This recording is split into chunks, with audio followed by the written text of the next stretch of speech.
బాగున్నాను ఫ్రెండ్స్. ఇవాళైతే నేను శనగపప్పు కొబ్బరి వేస్ట్ చేసినాను. శనగపప్పుని ఇలా ఉడకబెట్టేసుకోవాలి. పచ్చిమిరపకాయలు పసుపు వేసేసి ఇలా ఉడకబెట్టేసుకోవాలి. ఇలాగే ఉండాలి, బద్ద అనేది ఇలా ఉండాలి. సో దట్ మనకి తినేటప్పుడు బాగుంటుంది అనమాట. సో మీకు ఎంత కావాలంటే అంత శనగపప్పు తీసుకోవాలి. ఇంత క్వాంటిటీ అనేమి ఉండదు. అంత తీసుకుని పసుపును పచ్చిమిరపకాయలు ఎక్కువ వేసుకుని ఉడకబెట్టేసుకోవాలి. ఇలాగే ఉడకబెట్టుకోవాలి. అలాగే మళ్ళీ పచ్చిమిరపకాయలు ఎక్కువ వేసుకోవాలి. అలాగే కొత్తిమీర కరివేపాకు అన్నీ రెడీ చేసుకోవాలి. కొబ్బరి ఇలా పెట్టుకోవాలి. నేను సంతలో ఇలాంటిది కొనుక్కున్నాను. చాలా చాలా బాగుందండి. ఒకవేళ మీకు దొరికితే మాత్రం మీరు కూడా ఇలాంటివి తీసుకోండి. ఇదిగో చూసారా, అచ్చు డెసికేటెడ్ కొబ్బరి ఎలా ఉంటుందో అలాగే వచ్చింది. ఇంకా చిన్న చిన్న ముక్కలు లాంటివి వస్తాయి కదా, అది నేను గ్రైండ్ చేసేస్తాను అనమాట. సో ఆ గ్రైండ్ చేసింది కూడా ఇందులో కలిపేస్తాను, మీకు చూపించడానికని చెప్తున్నాను.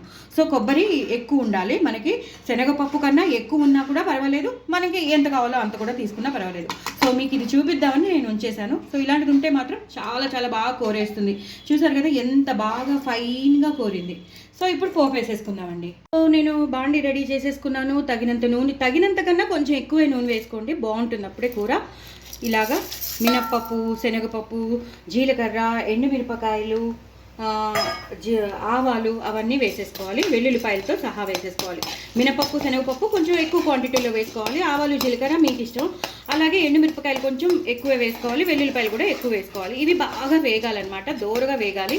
అప్పుడు కానీ మిగతాది వేయకూడదు. సో దోరగా వేగాక మీకు మళ్ళీ చూపిస్తాను. చూసారు కదండి, బాగా దోరగా వేగిపోయే మనం వేసిన పోపు. సో ఇప్పుడు ఇంగు వేసేసుకుంటున్నాను. ఇంగు బాగుంటుందండి ఇలాంటి సాంప్రదాయమైనది. సో వెల్లుల్లిపాయలు అక్కర్లేదు అన్నవాళ్ళు స్కిప్ చేసేసుకోవచ్చు. అది ప్రసాదంగా కూడా మనం నైవేద్యం పెట్టచ్చు. ఇదివరకు గుళ్ళల్లో పెట్టేవారు. సో ఇలా కూడా మనకి ఇంట్లో కూరలు లేనప్పుడు మనం ఇలా చేసేసుకుంటే చాలా బాగుంటుంది. వెల్లుల్లిపాయలు అక్కర్లేని వాళ్ళు స్కిప్ చేసేసుకుంటే ప్రసాదంగా కూడా పెట్టేసుకోవచ్చు. అలాగే పసుపు వేసేసుకుంటాను. పసుపు వేసేసుకుని ఇలా ఒక్కసారి వేయించి సో పచ్చిమిరపకాయలు వేసుకోవాలండి. క్లిప్పింగ్ మిస్ అయింది. సో పచ్చిమిరపకాయలు ఎక్కువ వేసుకోవాలి. ఇప్పుడు కరివేపాకు కూడా వేసుకోవాలి. ఉడకబెట్టేటప్పుడు శనగపప్పు ఉడకబెట్టేటప్పుడు మీరు పచ్చిమిరపకాయలు వేసుకోవాలి. ఇప్పుడు పోపులో కూడా ఎక్కువ పచ్చిమిరపకాయలు వేసుకోవాలి. మీరు కారం ఎంత తీసుకోగలరో అంత వేసేసుకోవాలి. కరివేపాకు కూడా ఎక్కువ వేసుకుంటే ఆ ఫ్లేవర్ అనేది కూరకి చాలా బాగా పడుతుంది. కూర మంచి సువాసనతో ఉంటుంది. చాలా ఫేమస్ నోస్టాలజిక్ కర్రీ అండి ఇది. ఇది వరకు మన అమ్మమ్మలు బామ్మలు ఎప్పుడైనా కూరలు లేనప్పుడు ఈ కూర బాగా చేసేసుకునేవారు. ఇలా బాగా ఉంటుంది. ఎక్కువ ప్రోటీన్, కొబ్బరి కూడా చాలా హెల్దీ, శనగపప్పు హెల్దీ కాబట్టి ఇలాంటివన్నీ చేసేవారు. ఇది గుళ్ళల్లో కూడా ప్రసాదంగా పెట్టేవారు వెల్లుల్లిపాయలు వేయకుండా. సో ఇలా పోపు వేసి పెట్టేసేవారు. పిల్లలందరూ చాలా ఇష్టంగా తినేవారు. సో కరివేపాకు కూడా వేసేసుకున్నాం కదా. ఇప్పుడు మనం ఉడకబెట్టుకున్న శనగపప్పుని వేసేద్దాం. కొంచెం శనగపప్పుని ఇలాగా వేసేసుకోండి. ఇంకొంచెం శనగపప్పుని కొంచెం నలపండి, అంతే, ఎక్కువ అక్కర్లేదు, కొంచెం నలపండి. వీటిని ఇలాగా కలిపేసుకోవాలి. మిగతాది నేను మీకు నలిపేశాక అంటే కొంచెం మ్యాష్ చేశాక వేసుకోవాలన్నమాట. చూసారు కదండి, ఈ శనగపప్పు వేసేసాక నేను మ్యాష్ చేసుకున్న ఈ శనగపప్పును కూడా వేసేస్తున్నాను. ఇలా మ్యాష్ చేసుకోవాలన్నమాట. అప్పుడు ఏమవుతుందంటే చక్కగా మనకి తినడానికి బాగుంటుంది. మరీ బద్దలు అయితే కొంచెం ఇబ్బంది పడతామని అనుకుంటే అఫ్కోర్స్ బాగా ఉడికిపోయింది. బట్ ఆల్సో ఇలా చేస్తే ఏమవుతుందంటే మనకి కలుపుకోవడానికి తినడానికి కూడా చాలా బాగుంటుంది. కప్పులో వేసుకుని కూడా ఉట్టిది కూడా తినేయచ్చు, అంత బాగుంటుంది. ఎందుకంటే కొబ్బరి వేస్తాం కాబట్టి. ఇది ఒక్క 2 నిమిషాలు ఇలాగా మనం ఇలా ఫ్రై చేసుకోవాలన్నమాట. ఒక్క 2 నిమిషాల తర్వాత మీకు మళ్ళీ చూపిస్తాను. చూసారు కదండి, ఇందాక ఆ పప్పు కూడా వేసేసాం. మనం ఏదైతే మ్యాష్ చేసామో ఆ పప్పు కూడా శనగపప్పు ఉడకబెట్టింది వేసేసాం కదా. ఇప్పుడు ఇదేమో ఈ కొబ్బరి నేను చిన్న చిన్న ముక్కలుగా ఉన్న కొబ్బరిని 2-3 పచ్చిమిరపకాయలు వేసేసి గ్రైండ్ చేసినది. ఇదేమో మామూలుగా ఇందాక నేను కోరుకున్నది. సో 2 కలిపి వేసేయచ్చు అనమాట. కొంచెం పచ్చిమిరపకాయలు వేస్ట్ చేస్తే ఆ కొబ్బరి కూరకి టేస్ట్ వస్తుంది, స్పైసీనెస్ వస్తుందని నేను అలా వేశాను. మీరు కూడా కావాలంటే అలాగే వేసుకోండి. అందులో వెల్లుల్లిపాయలు కావాలంటే వేసుకోండి. నేను ఇంకా పోపులో వేశాను కాబట్టి నేను ఇంకా వేయలేదు. మీరు కావాలి అందులో మళ్ళీ ఇంకా ఫ్లేవర్ కావాలి అన్నవాళ్ళు తప్పకుండా వేసేసుకోవచ్చు.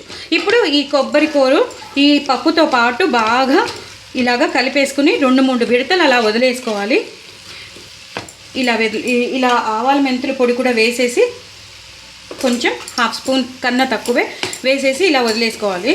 ఇలా వదిలేసుకుంటే అది బాగా పట్టేస్తుంది అనమాట. ఆ కొబ్బరి ఆ పప్పుకి బాగా పట్టేస్తుంది. చాలా చాలా టేస్టీగా ఉంటుందండి. చాలా అంటే చాలా టేస్టీగా ఉంటుంది. సో దీన్ని ఇలా వదిలేద్దాం. 2-3 విడతల తర్వాత మీకు మళ్ళీ చూపిస్తాను. సో ఇందాక మనం ఆవాల మెంతుల పొడి వేసేసాం. చక్కగా ఇలా చూసారు కదా ఎంత బాగా వచ్చేసిందో కూర దగ్గరగా. ఇప్పుడు మనం ఉప్పు వేసేసుకుందాం. తగినంత ఉప్పు వేసేసుకోండి. మీకు రుచికి తగినంత మీరు ఎంత వేసుకోవాలనుకుంటున్నారో అంతా వేసేసుకోండి. మీకు రుచికి తగినంత. అలాగే కారం, ఎన్ని పచ్చిమిరపకాయలు వేసినా ఆ కారం అనేది పడితేనే దీనికి బాగుంటుందన్నమాట. సో మీరు ఎంత కారం తీసుకోగలరో అంత ఇలాగా వేసేసుకుని పూర్తిగా ఇలాగా కలిపేయండి. ఇంకా ఎలాంటి గరం మసాలాలు ఏమీ వేయకూడదు, ఆ వెల్లుల్లిపాయ పోపే సరిపోతుంది. అక్కర్లేదన్నా కూడా మనకి ఇలా ఉట్టిది కూడా చాలా చాలా బాగుంటుంది. అంటే వెల్లుల్లిపాయ వేయకపోయినా కూడా బాగుంటుంది, వేసాక కూడా బాగుంటుంది. ఇప్పుడు నేను కరివేపాకు వేసేస్తాను. లాస్ట్లోకి వచ్చేసాము, ఇంకా కొత్తిమీరతో గార్నిష్ చేసేసుకోవడమే. చాలా చాలా బాగుంటుంది. కప్పులో ఇచ్చిన పిల్లలు హ్యాపీగా తినేస్తారు.